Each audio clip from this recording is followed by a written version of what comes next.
Salut à toutes et à tous, j'espère que vous avez passé un bon week-end. Nous sommes le lundi 30 novembre 2020, je suis Sarah Menei, vous écoutez Flash Foot sur Free Ligue 1 Uber Eats.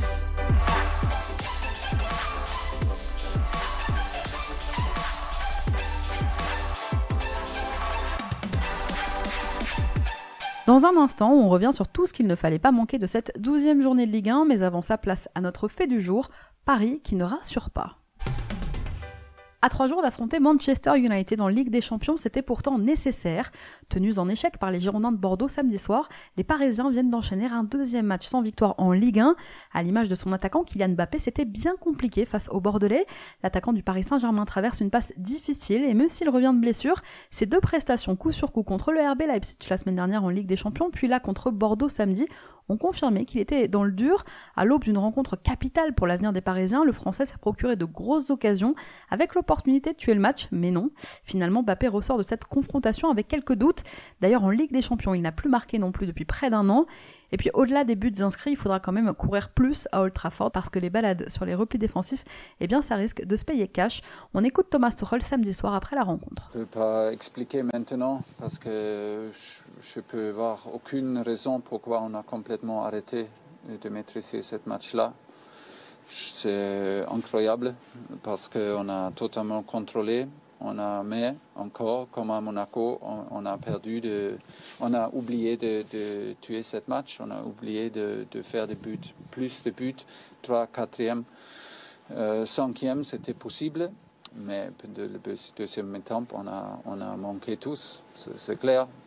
Discipline, sérieuxité, attitude, qualité, effort. C'était vraiment c'est dur d'accepter cette deuxième mi-temps.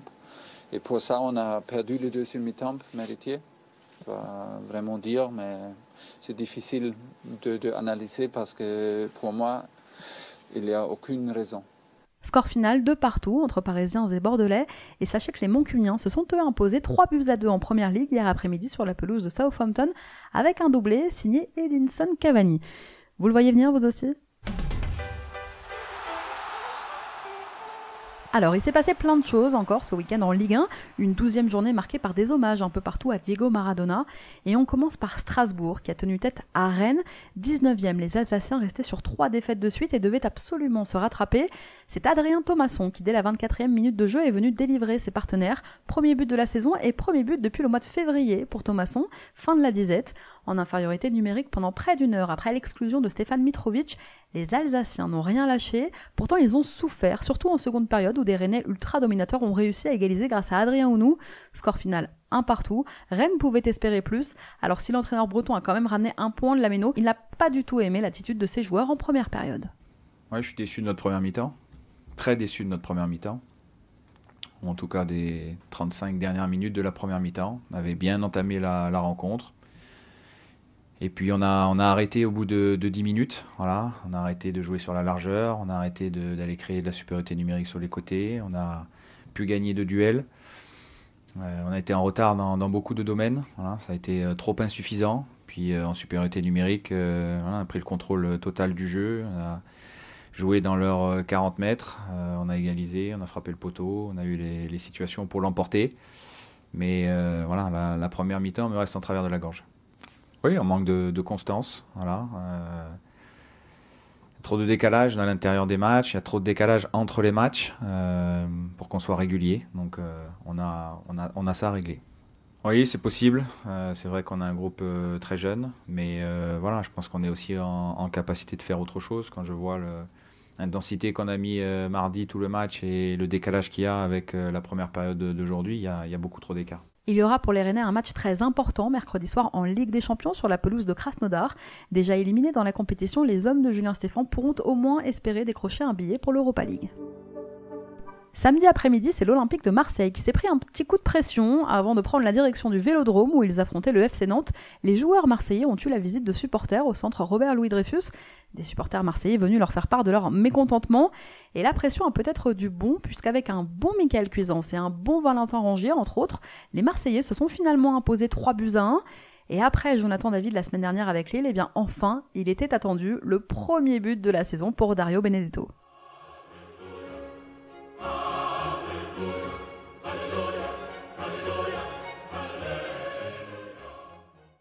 Sur penalty, le but de Benedetto. Bon, c'était peut-être pour les Marseillais leur match le plus abouti depuis le début de saison. Quant aux Nantais, eh bien aujourd'hui, ils peuvent quand même remercier Alban Lafont parce que sans lui, le score aurait pu être encore plus sévère. Je vous parlais de Paris qui inquiète tout à l'heure, mais en décrochant le point du nul face au PSG, eh bien c'est bien Bordeaux qui retrouve des couleurs. Emmené par un Hatem Ben Arfa comme d'habitude très en forme contre son ex, les Bordelais auraient même pu aller chercher la victoire en se créant plusieurs situations qui auraient pu être fatales aux Parisiens. 18 tirs, mais seulement 4 cadrés, voilà ce qui a peut-être manqué aux Girondins. Ils se contentent finalement du point du nul et confirment quand même leur rebond depuis la semaine dernière. L'ancien Titi, Yacine Adli, y est même allé de son petit but, mais l'homme du match, incontestablement Benoît Costil, le gardien bordelais, a été impérial, a en écœuré Neymar et Mbappé. Et que c'est dur côté parisien pour le jeune Timothée Pembele, premier match en Ligue 1 et un CSC dès la 10e minute de jeu. Bon, il ne s'est finalement pas effondré pour autant et a continué à se battre, rendant une copie quand même satisfaisante pour une première. Dans la suite du week-end, Lyon et Monaco ont enchaîné, Montpellier aussi. Les clubs qui ne jouent pas l'Europe ont été à l'honneur ce week-end et se sont montrés bien en jambes. Une fraîcheur physique qui s'est concrétisée par des points glanés pour atteindre le haut du classement. Et on commence par les Lyonnais qui ont enchaîné un 9e match consécutif sans défaite. Les joueurs de Rudy Garcia se sont imposés 3-0 à la maison face au stade de Reims. Les Gaunes ont d'abord profité de l'ouverture du score signé Karl Toko Ekambi à la réception d'un centre de Memphis Depay. En seconde période, Bruno Guimaraes et Moussa Dembélé, tous deux servis par un Karl Toko Ekambi en grande forme, ont chacun inscrit enfin leur premier but de la saison. A noter que les Rémois étaient réduits à 10 dès la demi-heure de jeu après l'exclusion de Moreto Kasama. Avec une seule défaite au compteur depuis le début de saison, Lyon enchaîne. Vous aussi, vous la sentez bien la prolongation de Rudy Garcia ? Succès sur le fil, mais succès quand même pour Montpellier qui est allé s'imposer à Lorient sur la plus petite des marges hier, score final 1-0, grâce à un but de Petar Skuletic à 10 minutes du terme de la rencontre. Un Skuletic qui avait été poussé vers la sortie cet été, qui était entré peu avant en jeu, bon coaching de Michel Derzakarian, et finalement donc le MHSC qui s'impose dans la douleur face à des Merlus pourtant assez inoffensifs. TJ Savanier a même manqué un penalty juste avant la mi-temps. La semaine prochaine, les Héroltais recevront le leader parisien. Et les Merlus, eh bien, eux s'enfoncent un peu plus dans la crise. 3e revers consécutif pour les hommes de Christophe Pélissier qui n'ont plus gagné maintenant depuis le 17 octobre dernier et qui n'ont surtout plus marqué. La stat est terrible, voilà plus de 5 matchs et 460 minutes de jeu exactement que les Lorientais n'ont plus fait trembler les filets adverses en Ligue 1. La saison risque d'être longue. Hier après-midi, en revanche, c'est Monaco qui s'est imposé 3-0 à Louis II face à Nîmes. Comme souvent depuis quelques semaines, l'équipe de Niko Kovac monopolisait le ballon. Avec de longues séquences de possession, les Monégasques dictaient le tempo de la rencontre. La solution est arrivée de Sofiane Diop, profitant d'une belle remise de la tête signée Kevin Volland. Il ne laissait pas la moindre chance au gardien nîmois. Monaco poursuivait sa domination. À l'heure de jeu, l'entrée de Wissam Ben Yedder a fait énormément de bien. Lucado exclu à la 69e pour une faute sur Diop, a laissé ses partenaires en infériorité numérique et Monaco donc pouvait dérouler avant de se mettre définitivement à l'abri avec des buts signés Gelson Martins et l'homme en forme Kevin Volland. Une large victoire 3-0 pour les Monégasques, mais c'est pas pour autant que Niko Kovac va lâcher du lest. And coach, how many days off? Only one. Only one, okay. Merci coach. Bon, alors pour ceux qui ne maîtriseraient pas la langue de Shakespeare, les Monégasques n'ont le droit qu'à un seul jour de repos, pas un de plus. Et puis bien sûr, il y avait Brest qui jouait ce week-end. Brest qui continue d'ensoleiller nos week-ends de Ligue 1. Les hommes d'Olivier Dalloglio affrontaient Metz. C'était donc deux équipes très en forme qui se retrouvaient en Moselle. Et si ce sont les Messins qui démarraient fort, eh bien ils ont buté sur un Gauthier Larsonneur des grands soirs. Et c'est donc Irvine Cardona qui ouvrait le score sur un corner de Romain Fèvre et permettait à Brest de mener contre le cours du jeu dès la 12e minute. Brest profitait de cet avantage pour pousser. Les débats se rééquilibraient un petit peu. Juste avant la pause, Metz obtenait un pénalty qui était finalement déjugé.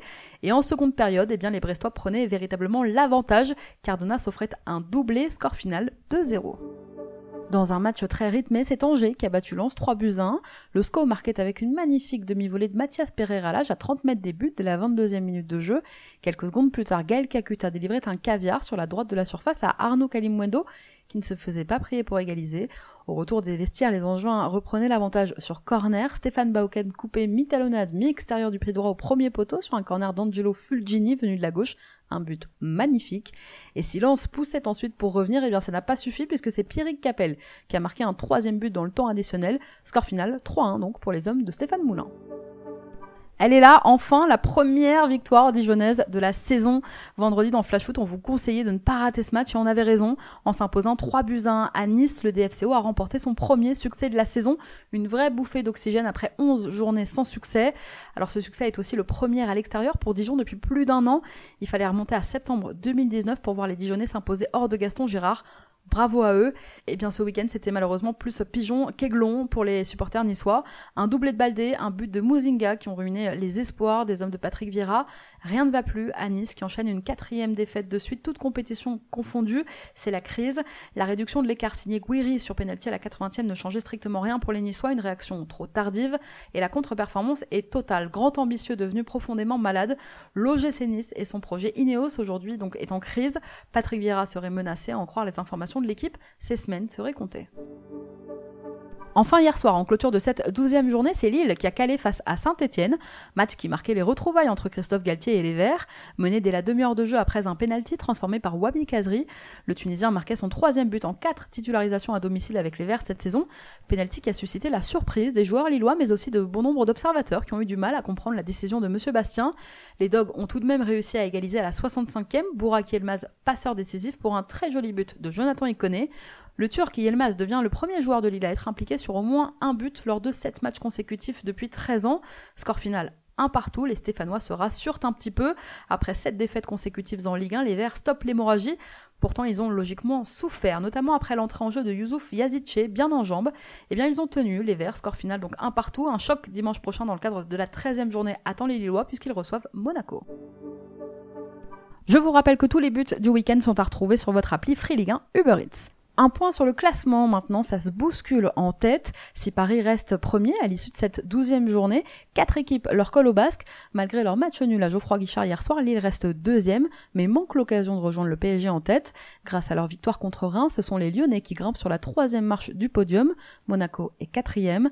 Grâce à sa victoire, Montpellier grimpe à la 5e place à 2 points du PSG. Malgré sa victoire et 3 buts inscrits samedi, Marseille avec toujours 2 matchs de retard est 6e. Rennes dégringole à la 7e place.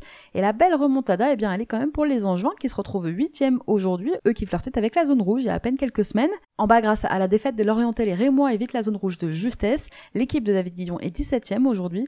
En revanche, eh bien, c'est celle de Christophe Pélissier qui se retrouve en danger avec une 18e place aujourd'hui. 18e et barragiste, les Merlus.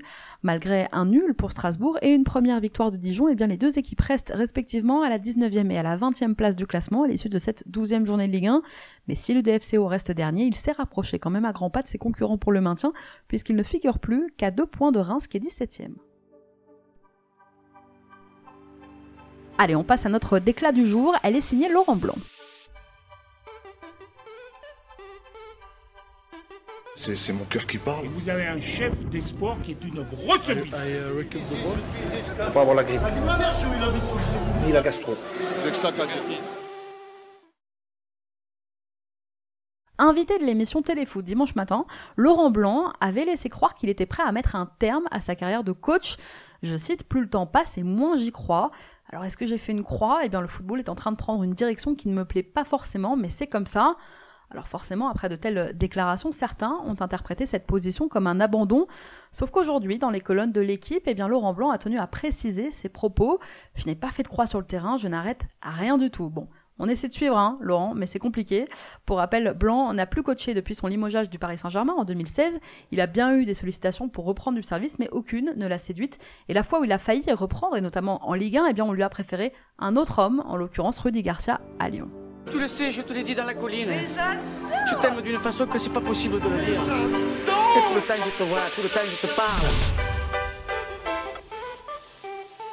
Le coup de cœur, cette semaine, il est pour le Brestois Irvine Cardona, auteur d'un doublé contre Metz. Cardona a une nouvelle fois porté le Stade brestois, déjà auteur d'une grosse prestation le week-end dernier face à Saint-Etienne avec un but et une passe D. Et bien Cardona, l'homme en forme, s'est offert un nouveau récital hier après-midi sur la pelouse du FC Metz. Son doublé a permis à son équipe de s'imposer face à des Messins qui restaient quand même sur une série de 10 matchs sans défaite. Et avec 5 buts en 11 rencontres, le joueur de 23 ans formé à l'AS Monaco intègre aujourd'hui le top 10 du classement des buteurs de Ligue 1. Il a déjà presque inscrit autant de buts qu'en 21 matchs l'an dernier. On lui souhaite que ça continue. Avant de vous quitter, on voulait rendre hommage aujourd'hui à Papa Bouba Diop. La Fédération sénégalaise de foot a annoncé hier soir le décès de Papa Bouba Diop des suites d'une longue maladie. Il avait 42 ans. L'ancien milieu de terrain avait joué sous les couleurs du RC Lens dans les années 2000, mais le buteur des Lions de la Teranga restera surtout dans l'histoire comme le premier buteur sénégalais de l'histoire de la Coupe du Monde. C'était au Mondial 2002 en Corée, match d'ouverture contre la France. La France à l'époque championne du monde en titre. Un but qui avait offert la victoire à son équipe et apporté beaucoup de joie et beaucoup de fierté à tout un peuple. Nous présentons aujourd'hui nos condoléances à la famille et aux proches de Papa Bouba Diop.